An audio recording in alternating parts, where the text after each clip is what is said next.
Today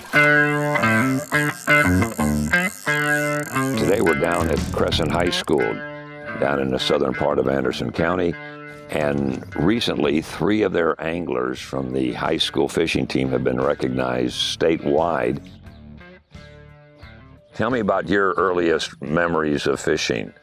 One of the first times I remember is my dad had got him a new boat for his striper guide service. He liked to take us out when we were younger to practice with younger kids. So it was a blast. I mean, we used to wake up at 5 in the morning to go striper fishing. Actually, I was 3 years old. Oh, come on. But this is why I remember it. So this was the first time I ever caught a bass in my whole entire life. Of course, I couldn't throw a bait caster or anything, but my daddy threw it out there for me. He's like, reel this in. And it happened to be a Seville. It's a hard swim bait that you reel back in and you twitch it every so often.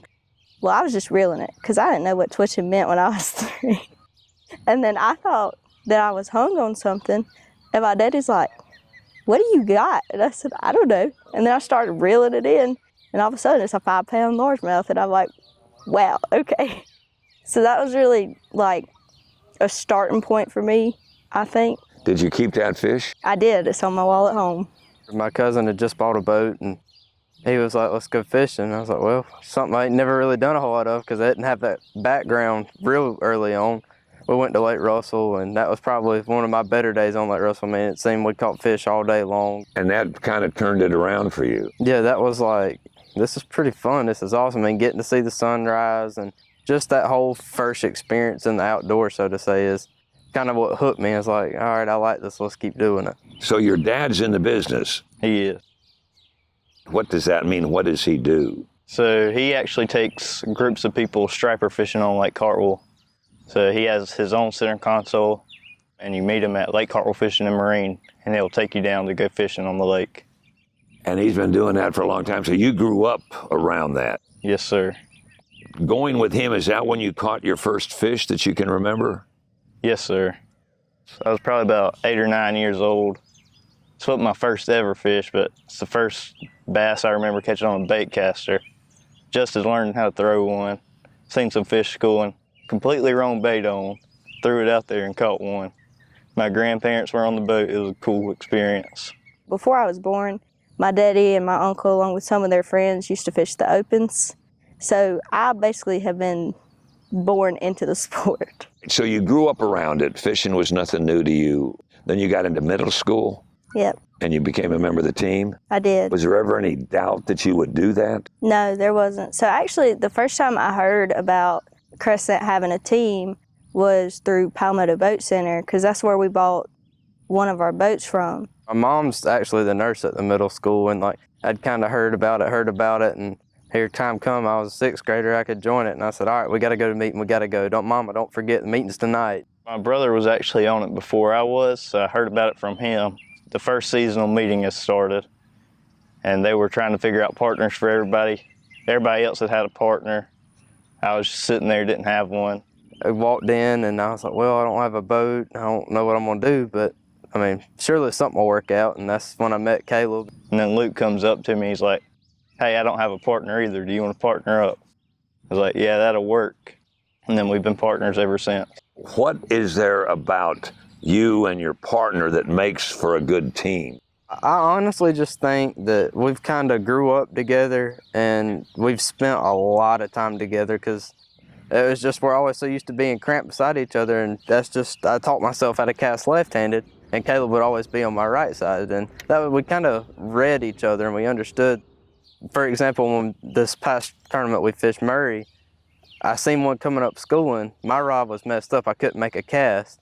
And before I could say Caleb cast, he was already casting. And it's just, we kind of like read each other's minds and we understand each other's body language. From a historical standpoint, had there been girls on the team prior to you joining? So when I joined, I think there was 2 or 3 girls on the team. All right, so you weren't the first. Nope. And how is it with a girl on the middle school fishing team? You have to have a partner. Yes. Is it a boy or a girl, or does it matter? It doesn't matter, but my first year I fished with a girl, and she kind of like fell off about halfway through the season. And that could be a little discouraging, but I picked back up and I just stuck with it. About the last tournament of the year, there was another girl on the team, and her partner was kind of not in it really. So me and her joined together and fished one tournament together. And ever since then, we've been fishing together. Really? Yes, sir. And what's her name? Her name's Elizabeth Pamphilon. What's the ideal situation that you're trying to find on the lake? You always want a little wind on the lake, and sometimes you want sun, sometimes you want clouds and rain. It really just depends on the time of year and how you're catching your fish. When you get up in the morning, is there some kind of sense of feeling that, I feel pretty good? Yesterday's practice went pretty well. We caught some fish. There is, but then sometimes you just get there and conditions completely flip. Like it could be sunny Friday with wind and everything, and then the next day it could be pouring down rain and cold.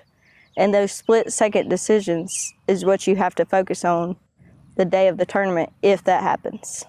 And making a wrong move can be disastrous? It can, yes.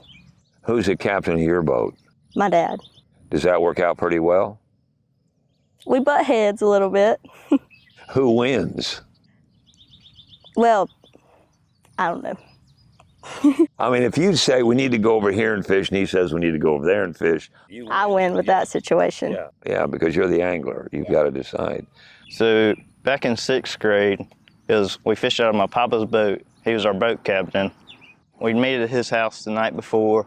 We'd wake up early, get in the boat with him. He'd drive us around to our spots, teach us about everything we knew up until 7th grade. Then he got really sick, so we had to switch boat captains. And what determines on any given morning where you might go on a lake? Are there factors that you take into consideration? Yes, sir. There's several factors. A lot of times it depends on how you caught them in practice, but then sometimes, every once in a while, we'll throw ourselves a little curveball with the weather, and we'll go change up due to that. Tell me the success that you and Caleb have had as far as your wins and where you've been able to fish in the tournaments as a result of your success. We've been very fortunate the past 2 to 3 years. This last year, our senior year, we've finished with 8 wins, 5 top 10s, 5 top 20s, and just finishing in that upper class has allowed us to make multiple national championships. We went to Alabama last summer for the second time to go fish out of state. The national side of that event, we finished 21st out of 180 on a lake we've never seen before. And those things that like shuts one door but also opens another, you get out and travel. And when we travel, we've always done really well because we fish our strengths. And we both fish very similar. Oh, I want to go shallow, I want to go deep. We're both going shallow and we're going to make it work. That's all we can do. So this past year, you and your teammates were recognized as some of the best in the entire state of South Carolina. There were 5 in the state of South Carolina. 3 of them came from your school. Yes, sir. And you were one of them. Now you've done middle school, you've done high school at Crescent, you've been recognized as one of the best anglers in the entire state of South Carolina. Congratulations. And of the 5, you were the only girl. Yes, sir. Now what? What do you do now that you're a senior and you're going to graduate and you spent your entire high school career fishing? Well, I'll be attending Emmanuel College this fall. I've got several scholarship offers, and I've won 3 world titles to get scholarships to different schools, but I won't be attending them, sadly, so I won't get to use those. But I will be going to Emmanuel, and my coach is my absolute hero. She's the only woman to ever fish the Bassmaster Classic. Really? I'm super excited about that. You had these other offers and you chose Emmanuel because of the coach? Well, not necessarily because of the coach. I mean, I visited these schools, I seen what they were like, I talked to other coaches, and the one that really stood out was Emmanuel, not just because Coach Pam is my hero, but they didn't have what I thought would be good for me.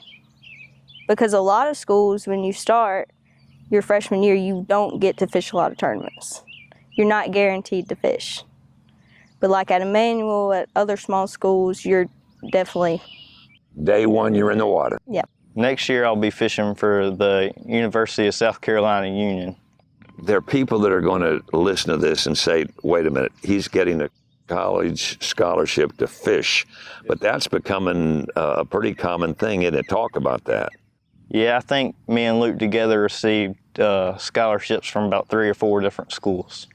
never in a million years would I thought somebody from Crescent High School would make it that big. I mean, I grew up on the farm, just an old small town boy, and I never in a million years thought I'd be going to do this. I'd be sitting here talking in front of a camera now, because when I was young, I didn't like to talk. I wasn't a big people person, and that's another thing the sport is like. If you want to make it, you've got to talk. You've got to be pushed out of your comfort zone. And us three seniors this year, we've all done an outstanding job at that, and that is ultimately what's led us to college scholarships, and several of us getting more than one offer from different schools is because it's how you present yourself and how you carry yourself. And you decided to take your talents where? I decided to go to Erskine College, which is another small town not far from home. And they have a pretty good team. Yes, sir. They were just named the Palmetto Boat Center College Team of the Year for the Palmetto Boat Center Trail. Which isn't bad. That's not too bad. Is this something, Caleb, that you think you'll do the rest of your life is fish, or once college is over, that's going to be it? I think I'll do it the rest of my life. I've actually started my own company in it, so I've been working pretty hard at that. What is the company? Savannah River Tackle. And what is that? I make jigs and terminal tackle. And it's online? It's not online yet. It's in a few stores locally. Really? How about that? So you're becoming a businessman too while you're fishing. What made you come up with that idea? There was a jig I liked a lot, and then the guy that made it stopped making it. So I was like, I'm gonna make me one of them. And I got my first mold, started making them. I loved it so much, I had to make more. When you show up at a tournament in middle school, because there were other girls, it's not a big deal when girls show up and they're part of a team anymore, right? No, sir, it's not. When you do well, is there extra satisfaction knowing that you've beat boys in the next boat? Oh, there definitely is. There definitely is. What makes that special when you get back to school? People will always try to put you down, no matter who you are, boy or girl. And just knowing that you have done so well and beat the people who are talking about you and saying you can't do this, and you just prove them wrong, means everything. Over the last 3 years, we've done very, very well. And the Bassmaster, they do this thing every year called the All-State Team and the All-American Team. And for the All-State, it's an application process. You've got to submit a one-page essay. You've got to have community service records. You've got to have tournament records. You've got to have a letter of recommendation. I mean, there's so much to this process just to get up to the All-State. And you get voted on, and we both made the All-State team. And you have to submit a photo ID, some personal information, and another letter of recommendation to be selected again to make the All-American team. Well, we were fishing this past weekend. Friday was day one of our classic on Lake Russell. Lake Russell has like zero phone service for anybody that's never fished it. And we were way up the river, and my phone starts going off, and I'm like, what is going on? Something ain't right. I mean, I ain't never had phone service. I look at it, and I was like, we just both made the All-American team. I didn't say nothing for a while, because I was like, it's kind of cool, but I don't want to say nothing. We're in the middle of a tournament, and we were having a bad day. We just hit a little low spot in the day. I hadn't caught a fish in a while, and that was the thing that kind of like boosted our morale. And like, dude, we've had an outstanding year, and that's an accomplishment in itself. Let's just go fishing and have fun. That's what you did. And that's what we did. So now, I mean, we finished second Angler of the Year for that tournament. So now we'll fish the Bassmaster High School National Championship on Lake Hartwell, and then making the All-American team that allows us to go to the Sabine River in Texas in June, right after our graduation. So we've got to graduate, leave the next day, and go straight to Texas. Looking back on your fishing career, because it's, 7 years of fishing, you're an old pro. What do you take away from that experience? What have you learned? There's a lot of good memories, but the main thing I've learned is always be friendly to your competition, never do anybody wrong, and just always keep your head up.